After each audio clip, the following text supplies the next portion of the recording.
Hi guys, అందరికీ happy Sunday. ఏంటిది అనుకుంటున్నారో, ఏం లేదు, ఫ్రైడ్ రైస్ చేస్తున్నాను బ్యాచిలర్స్ కోసం.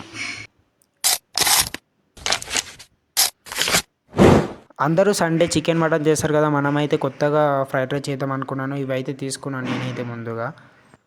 మనం రైస్ ఎంత మంచిగా పొల్లుగా వండుకుంటే అంత మంచిగా ఫ్రైడ్ రైస్ వస్తుంది.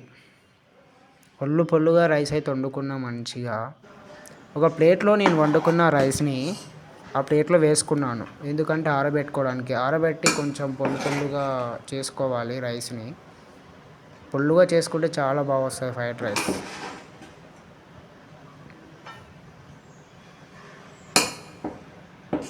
మీరు కూడా ఇలాగే ఒక ప్లేట్లో తీసుకోవచ్చు.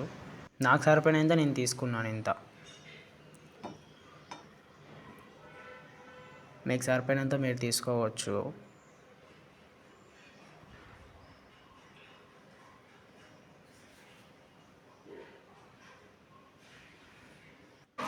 ఆరనేక అయితే ఫ్యాన్ అయితే తీసుకున్నా. ఈ ఫ్యాన్ అయితే సౌండ్ అంటే సౌండ్ వస్తుంది. ఇంకా మధ్యలో ఆకలి బాగా చంపుతుందని 2 బనానా అయితే తిన్నా. అంతా ఒక అయితే ఇది ఒక ఎత్తు. వీడియో సోయిలో పడి దాని అయితే అంట పుక్క పెట్టిన. నూనె తీసుకున్న బోవన్లో ఈ 2 ఎగ్స్తోనే ఫ్రైడ్ రైస్ చేస్తున్నాను.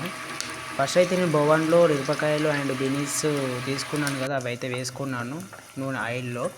ఇంకా 2 ఎగ్స్ కూడా వేసాను. వేసి కలుపుకున్నాను అనమాట మంచిగా. చిన్నగా కావాలంటే కలుపుకోవాలి కదా. అటు ఇటు తిప్పాను. తిప్పిన తర్వాత ఇలా అయితే వచ్చింది. నాకు కావాల్సినంత నేను మిర్చి తీసుకున్నాను, మీకు కావాల్సినంత మీరు తీసుకోవచ్చు. మొత్తానికి అయితే రైస్ వేసాను. రైస్ వేసిన తర్వాత ఫ్రైడ్ రైస్ అయితే ఇలా వచ్చింది.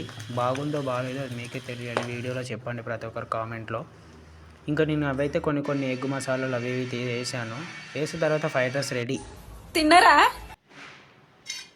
తినలేదు, మాకైతే ఫుల్ ఆకలి అవుతుంది. తిన్న తర్వాతనే ఏమన్నా మాట్లాడతాము. అసలు చచ్చి బతుకుతున్న ఆకలి అయ్యి ఇప్పుడే స్టార్ట్ చేస్తున్నా. బాయ్ ఉంటా, మరి నెక్స్ట్ వీడియోలో కలుగుతాం. Like and comment please.